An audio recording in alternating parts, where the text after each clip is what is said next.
Hello and welcome to the Gernika Peace Museum.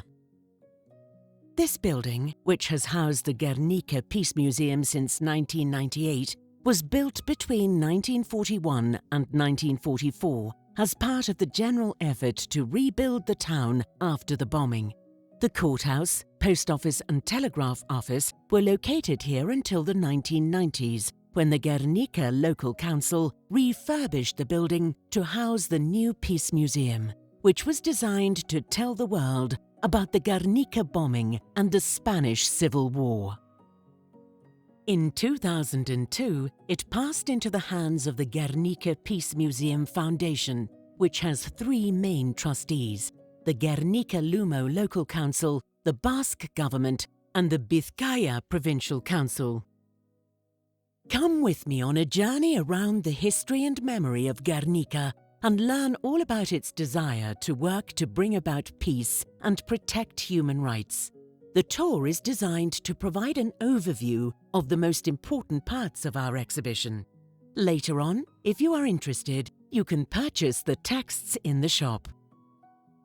The permanent exhibition you are about to visit, which covers 2 floors, aims to make you think about 4 key questions. What is peace? What happened in Guernica in 1937, during a time when peace was absent? What was the bombing like? What do those who experienced it and suffered its consequences have to say? What is happening today in the world in terms of peace and human rights? We will begin with a visit to the permanent exhibition, which is reached through a white-walled corridor containing references to Gandhi's famous statement, "There is no path to peace. Peace is the path." The tour, which zigzags through the different exhibits, begins by discussing different ideas and concepts linked to the culture of peace. To your left, you will see the first idea, which refers to accorded peace, also known as Pax Romana, an idea based on peace treaties or accords. This first concept assumes that the only people responsible for peace are those who sign the corresponding treaty. It also assumes that the signing of the treaty marks the end of war and violent conflict. However, we all know that this is generally not the case, since in order to achieve true peace, regardless of the terms of any treaties that may have been signed, the whole of society must work responsibly towards this goal, little by little and day by day. You will find the second idea about peace on the right-hand side of the corridor. In this case, the idea is linked to inner peace, a concept that has often been associated with different religions, meditation, and spiritual retreat, although it can actually be applied to any moment at which we feel at peace with ourselves. As you move along the corridor, you will see the third idea about peace on your left, eco-pacifism. This term refers to the close link between peace and the use we humans make of the planet's resources. Our recurrent lack of respect for the planet's natural resources has resulted, time and time again, in numerous violent conflicts over issues such as water rights and mining. Moving on, to your right, you will see the concept everyday peace, a very simple notion that we are all responsible for turning into a reality. As well as love and other key material and immaterial necessities, human beings have a series of basic needs that must be satisfied. These include housing, food, clothes, work, healthcare, and education, among others. When a human group is unable to satisfy these basic needs, then there is no justice, and violent conflicts abound. When this happens, everyday peace is conspicuous by its absence. To finish this first part of our tour, we would like you to take a moment to think about everyone's responsibility to do everything they can to establish and maintain peace at a local and global level, personally and socially. This is why we have hung a series of photographs of both well-known figures such as Gandhi and Martin Luther King and anonymous individuals such as the student who faced down the tanks in Tiananmen Square. We have also included photographs of anti-war protest movements from different moments of history. During this short walk, I'm sure you will have noticed some cabinets containing objects linked to peace initiatives, such as the UNESCO Cities for Peace Prize, the ITHIP Peace in Progress Award, and the March for Peace, all initiatives in which the Gernika Peace Museum has participated. We hope that this introduction has helped you realize how many different ideas and concepts are linked to peace and how they affect everyone in different ways and in different parts of the world. Let us move on now to the Blue Room entitled Peace in the 21st Century, which contains a series of large images portraying different moments of peace. In the center of the room is a symbolic tool bench designed to help you understand the tools used by mediators to deal with conflicts of different kinds. Take a moment to look at the photos before we explore two key concepts. The first is the term conflict. What can you tell me about this word? We often tend to think that this concept has only negative connotations, but this is not actually the case. Conflict is an opportunity for change, for progress. It is a situation that can be resolved both positively and negatively. The second concept is violence. According to peace researcher Johan Galtung, there are three types of violence: direct, cultural, and structural. If we were to draw an analogy with an iceberg, direct violence would be the tip, the most visible part: deaths, injuries, material destruction. However, the other two types of violence located underwater, at the base of the iceberg, are much larger, although often invisible. We're talking about cultural violence, sexism, racism, making it impossible for some people to fully develop their culture or language, etc. And structure violence, which is exercised by those in power and is clearly evident in the large-scale inequalities of today's modern world. There can be no true peace unless we first eradicate these types of violence. So far, we have presented a series of basic ideas: peace, conflict, violence, to help you answer the first question posed by the museum: what is peace? Let us now move on to the more historical part of the exhibition, where we will think about the second question: what happened in Guernica in 1937, at a time when peace was absent during the Spanish Civil War? Join me as we travel back in time and visit the house that belonged to a lady called Begoña. If the blue door is open, go in. If not, wait for a moment, please. This lady from Guernica will tell us about her life before the bombing.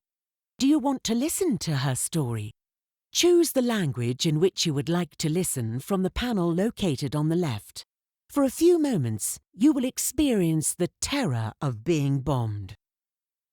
Concentrate and please remain silent until the end of the film. Historical rooms. How did you feel inside Begoña's house? Did you hear her describe how the population of Guernica tried to come to terms with living in a country at war? This is something that, unfortunately, a great many people in the world today are also forced to do. The tour starts in the museum's historical rooms. But before we go there, take a few minutes to look at this room, which is darker and filled with explanatory glass panels. The rubble on the floor symbolizes a fragile, ruined city, which was exactly what Guernica was on the night of 26 April 1937. Imagine what it must feel like to find yourself in a city like this, following a devastating bomb attack. We will now try to give you a historical overview of the context before and after the Spanish Civil War, explaining how the situation occurred and what the consequences of the Guernica bombing were. In the first section of the room, you will see some photographs and texts charting the origin and development of the town of Guernica. The historical importance of this place dates from before the war, all the way back to the consolidation of the Tree of Guernica and the Assembly Hall as hallmarks of Basque identity. Move along a little to learn more about the years leading up to the Spanish Civil War. On 14 April 1931, the Second Spanish Republic was declared in a town not far from here called Eibar. The ensuing period, from 1931 to 1936, was a turbulent and difficult time in Spanish history, although it was also a time of hope for many segments of the population. Many different conflicts occurred during this period, including social reforms instigated by progressive political parties with the aim of changing some of the basic structures of society, something that did not go down well at all with their more conservative counterparts. What reforms are we talking about? The agrarian reform, different social reforms, some of which were closely linked to the role of women, and educational reforms, which sought to establish a universal, secular and mixed-sex public school system to reduce illiteracy. We do not have time here to explain in detail the reforms that the government managed or tried to implement, although we should highlight the importance of the Statutes of Autonomy, which were established during this period. The Basque Country and Catalonia both approved their statutes at this time, and other regions of Spain were debating them as a pathway towards more independent government. In February 1936, general elections were held with the Frente Popular, a coalition of left-wing parties encompassing Republicans, Socialists, Communists and Anarchists, as well as, later on, Basque and Catalonian nationalists, emerging victorious. The Frente Popular was convinced of the need to move forward with the social reforms mentioned earlier, and then, in the midst of all these efforts, on 18 July 1936, the country suffered a coup d'état led by right-wing political parties and certain factions in the army, with the support of most members of the Catholic Church. Sanjurjo, Mola, Franco and other generals orchestrated a military uprising against the democratically elected government, and as a result, Spain became a country divided into two factions: those loyal to the Republican government and those who supported the rebels, Franco and the self-proclaimed National Army. This marked the beginning of the Spanish Civil War, which never actually spread beyond Spain's borders, but nevertheless had a strong international component. Some months after the start of the war, in October 1936, the Basque Statute of Autonomy was approved and José Antonio Aguirre was sworn into office as the first Lehendakari, president of the Basque country, under the Tree of Guernica. You will see several photographs of this moment during your tour. Due to difficulties linked to the war, the new Basque government ended up functioning much more independently than even the statute envisaged. October 1936 was also the moment at which Francisco Franco was appointed General-in-Chief of the rebel army. When the war was finally over, he became the dictator of Spain for 36 years, until his death in 1975. In Spain, the war lasted 3 years, from July 1936 to April 1939. In the Basque country, it lasted just 13 months, ending in August 1937. Most of the Eusko Gudarostea, or Basque Nationalist Army, surrendered at the signing of the Santoña Pact, which took place at the Cantabrian town of the same name. Following the initial campaigns of the war, which took place mainly in southern Spain and the capital Madrid, the northern campaign began in the spring of 1937. After the bombing of Durango on 31 March 1937, the rebel army intensified its airstrikes with the aim of putting a swift end to all Republican resistance in the Bay of Biscay area. Now move on a little and take a look at the pictures until you find the scale models of different types of aircraft. These are some of the planes that participated in the bombing of Guernica. What were German and Italian planes doing bombing a Basque town? Wasn't there a non-intervention treaty?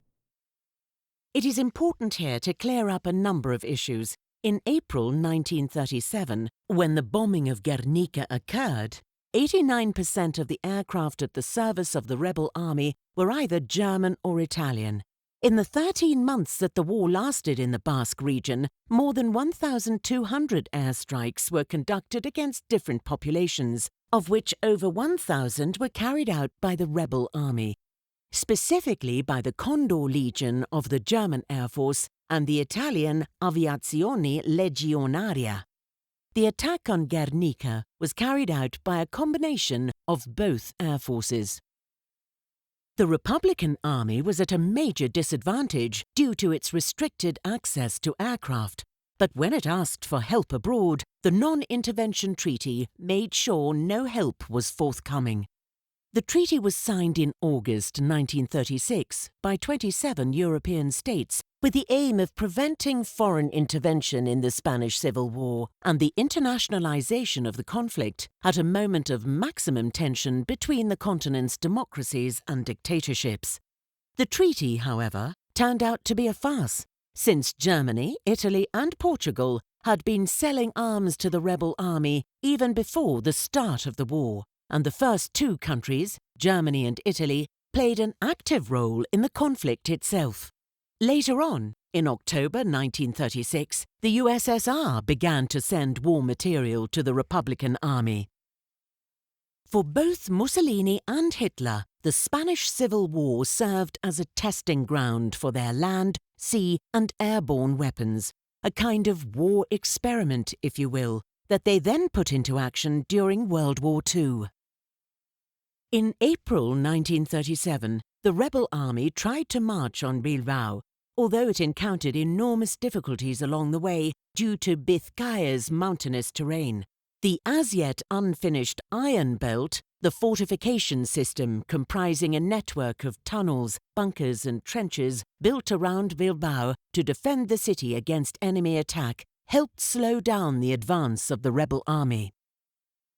The rebel strategy, however, was to use intense bombing raids to instill fear and despair in both the general population and, most particularly, the Basque army, in order to speed up the surrender of Bilbao. The choice of Gernika as a target for an airstrike was motivated by two factors. First, the town had several hospitals, no military defences, and had not yet been affected by the war, meaning that the intensity and consequences of the attack would be clearly evident. And second, most of the population was located at the time of the bombing in the town centre, since the strike was deliberately scheduled for Market Day, specifically Monday 26 April 1937. Furthermore, the symbolic value of the town for the identity and collective imagination of the Basque people ensured maximum demoralization of the population. The bombing of Guernica began at 4:15 in the afternoon and lasted until more or less 7:45, around 3.5 hours, during which German and Italian planes unceasingly terrorized a defenseless civilian population and utterly destroyed their town. The aircraft took off from 3 airfields in Vitoria-Gasteiz, Burgos and Soria. As you can see, the different bombs on display in the cabinet razed the town to the ground. Blast bombs broke through roofs and punched holes in all the floors until they finally exploded at the bottom. It is important to remember that, at that time, most of the buildings in the town had wooden structures. The blast bombs were followed by thousands of incendiary bombs, which entered through the holes made by the former and quickly engulfed the surrounding areas in flames. A total of 297 buildings were destroyed in Guernica, many as a result of the bombs themselves and others as a consequence of the ensuing fires. Once the bombers had released their payload, it was the turn of the fighter planes, which flew low over the town and gunned down anyone trying to flee. Many of the townsfolk tried to escape to the surrounding hills and fields, but, as explained earlier, the bombing was designed to sow terror, and the civilian population was one of its main targets. After the bombing of Durango on 31 March 1937, the authorities realized the importance of protecting the civilian population and began to build air raid shelters, although many were still unfinished when the bombs started falling on Guernica. However, it should be remembered that even during wartime, Guernica had a population of around 5,600 inhabitants, with between 10,000 and 12,000 people being gathered in the centre of the town on the day of the bombing. Many people from all over the local region would come every Monday to sell their produce at market, and many also would come to buy what they needed for the coming week. On the day of the bombing, 7 trains arrived from Bilbao, all full of people coming to the Guernica market in search of products that were in short supply in the city. It should be noted that over 100,000 refugees from Guipúzcoa were living at the time in Vizcaya, and although the majority were in Bilbao, many also lived in and around Guernica, since the war front was located 30 kilometers away. As you walk around these rooms, you will see different images of what Guernica looked like after the bombing. More than 85% of the town was destroyed, and some of its most emblematic buildings, such as San Juan Church and the Pelota Court, were never rebuilt. In contrast, other significant places, such as the Weapons Factory, Santa Maria Church, Renteria Bridge, and the Tree of Guernica, somehow survived. Now move on to the last room of the historical overview, where you will see, on your right, some newspaper articles from the period that tell very different stories about what happened in Guernica, a situation that is sadly all too reminiscent of what is still happening today. Media wars occur in any conflict with sufficient international repercussions, with the media constituting just one more war front. In the case of Guernica, several international journalists were alerted by the Basque government and arrived in the town on the very evening after the bombing. They were the first to document what had happened, gathering testimonials from survivors desperately searching for loved ones. All reported the news of the bombing to their editors. The British journalist George Steer was the first to publish his chronicle in The Times and The New York Times, with the article appearing just 2 days after the bombing, on 28 April 1937. For its part, the rebel army denied that any bombing had occurred on 26 April, stating instead that it had been the Red Basque and Asturian separatists who had set fire to Guernica as they fled. Even though the news spread like wildfire internationally, giving the rebel army a great deal of bad press, in Spain, the lie was imposed after Guernica was taken and was maintained right up until the end of the dictatorship. On 29 April, 3 days after the bombing, the rebel army occupied Guernica. Falangist soldiers and requetés, Carlists from Navarra, marched on the town, backed by Italian, Moroccan and German troops. From that moment on, the town was put on a strict lockdown, with no one being allowed in or out. The invading troops made the most of the hiatus to remove all traces of the bombs and plant petrol cans at different points to support their version of events. That is, that the town had been set on fire by Republican troops. After this historical whitewashing operation had been completed, the rebels opened the gates of the town to sympathetic journalists so that they could corroborate their story, dismissing as liars and charlatans all those who had written about the horrific bombing. After the Republican authorities and most of the civilian population had abandoned Guernica, it was impossible to carry out any kind of census or investigation. Consequently, it is difficult to know exactly how many people really died in the bombing, how many people remained buried forever under the tons and tons of rubble, how many were injured, or how many families were left homeless. The number of victims remains a controversial issue for which no definitive answer is forthcoming. According to the report compiled by the Basque government for the Republican government, 1,654 people lost their lives in the attack. The journalists who arrived in Guernica on the evening of the bombing mentioned having seen over 600 or even 800 dead bodies, and the testimonies of survivors talk about over 1,000. It is important to mention two facts here that reflect how difficult it is to make any precise estimation of the number of victims. First, during the 4 years in which the rubble was gradually cleared away from the town, no one reported having found even one single corpse. And second, many of the injured arrived in Bilbao by train, with most being treated at Basurto Hospital. However, once the rebel army took the Bizkaia capital in June 1937, it destroyed all the hospital records pertaining to the first week after the bombing. It is therefore practically impossible to know how many injured arrived in Bilbao after the attack, who they were, and whether or not they survived. We cannot finish our visit to this historical room without talking briefly about Reconstruction, a key issue after any armed conflict that destroys an area or town. Once the rebel army had occupied Guernica and, mainly, after the war was over, the reconstruction of the country in general, and Guernica in particular, became a priority for the new regime's propaganda machine.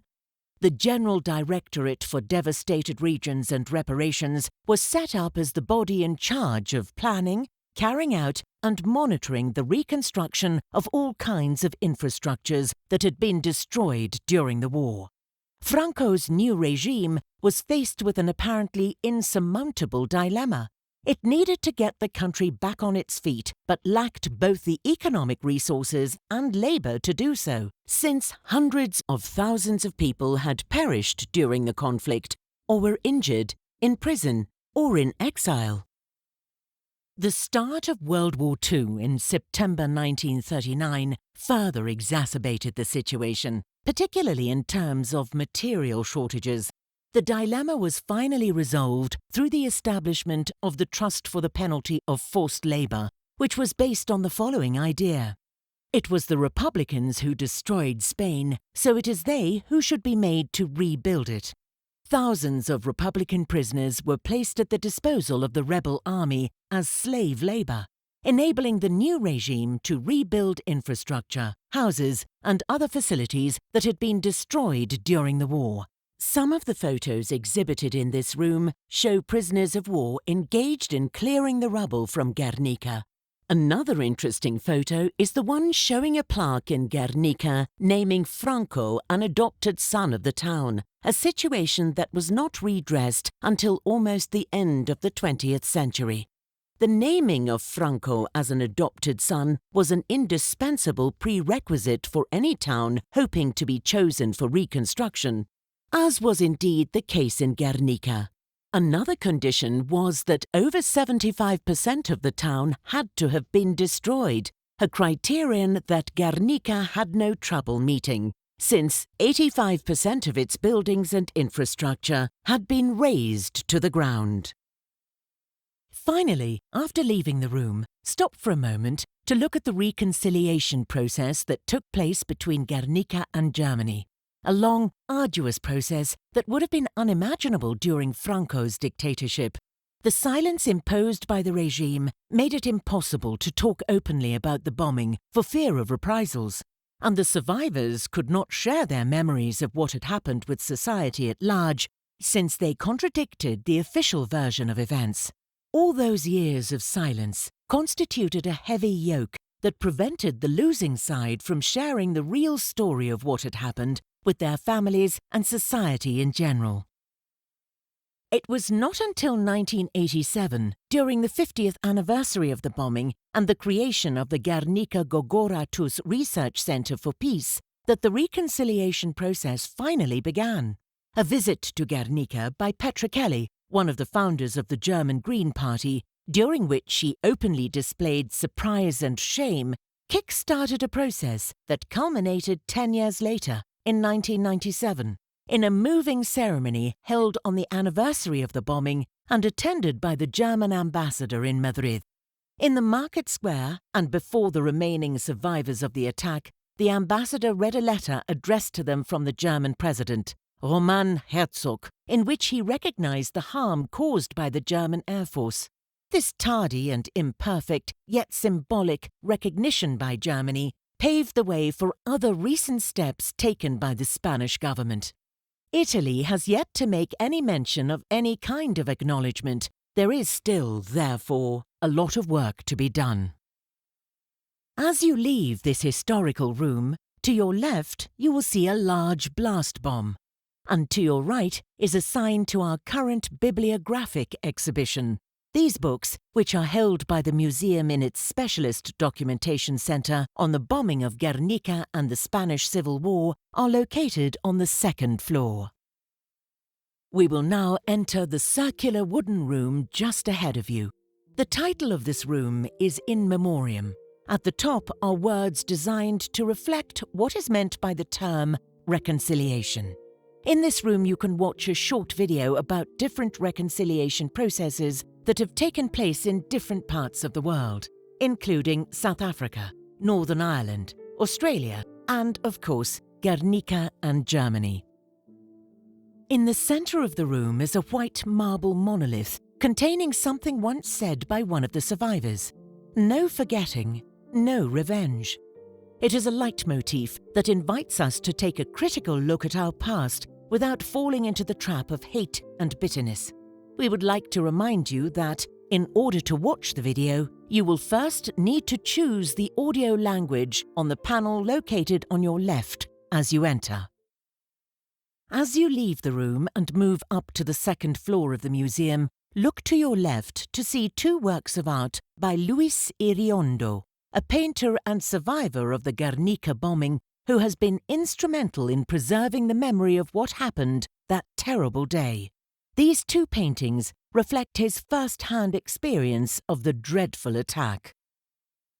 Now climb the metal stairs on your right, taking time to contemplate the planes on the ceiling, the replica of Picasso's Guernica on the wall in front of you, and the places to which the original Guernica travelled and was exhibited prior to its return to Madrid once democracy had been re-established in Spain. Are you familiar with this work of art? What do you think of it?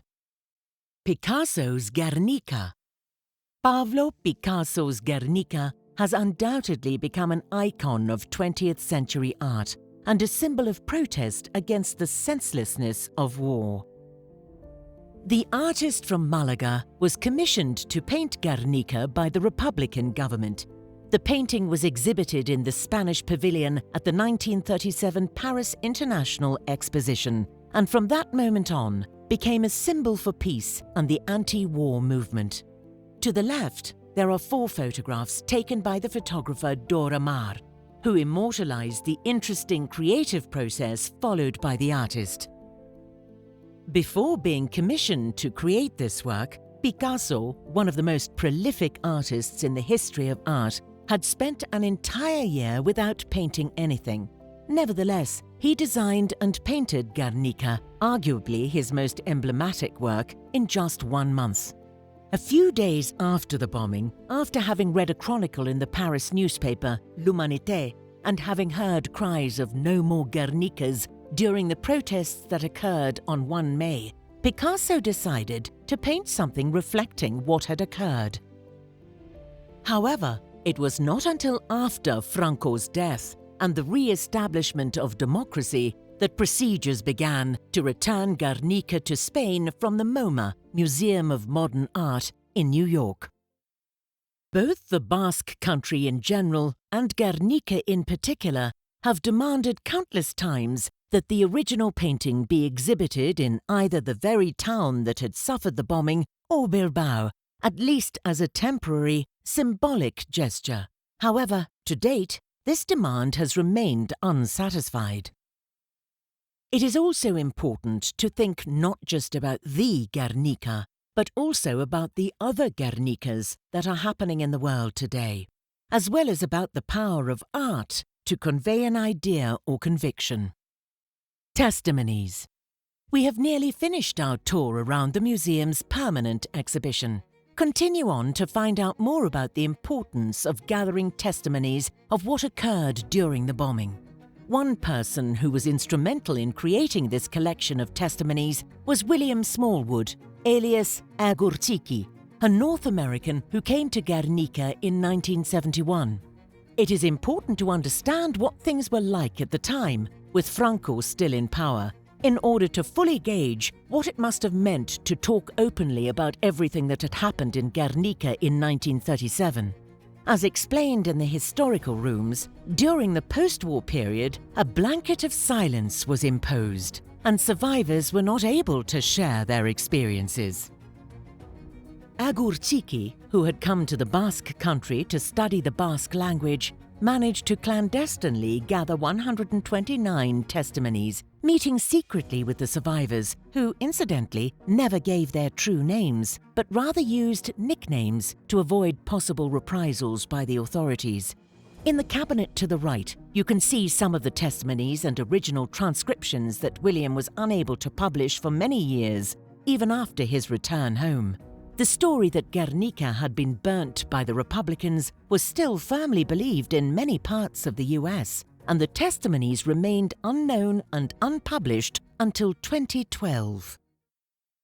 At the far end of the room, you will see two large screens showing a video featuring the testimonies of some of the survivors, both children and adults, as well as archive images from during and after the bombing.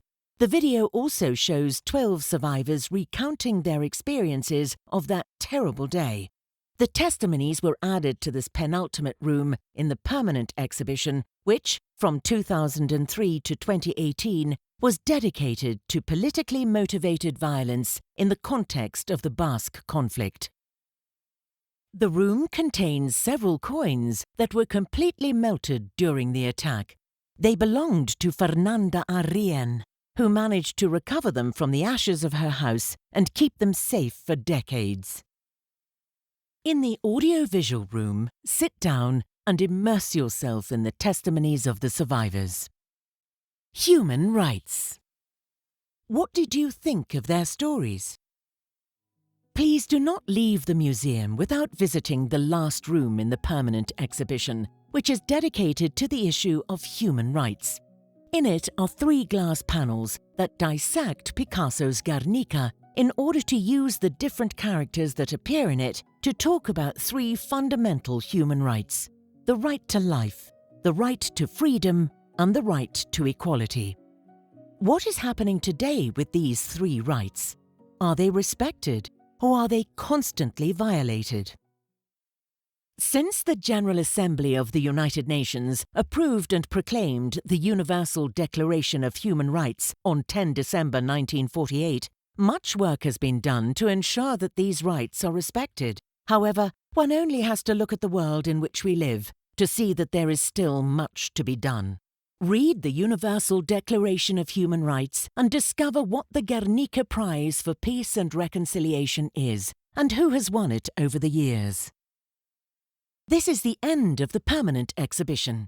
We hope you have enjoyed your tour and that what you have seen and heard has prompted you to think critically about both our past and our present. Finally, we would like to inform you that our museum has a Department of Education that organises workshops, family activities and summer activities for children during the school holidays, with the aim of passing on everything that happened here to future generations. Follow the arrows to the rear staircase that leads down to the ground floor. From there, if you have the time and the energy, you can visit the current temporary exhibition. We thank you for your interest in our museum and hope to see you again very soon. Goodbye, or agur, as we say in the Basque language.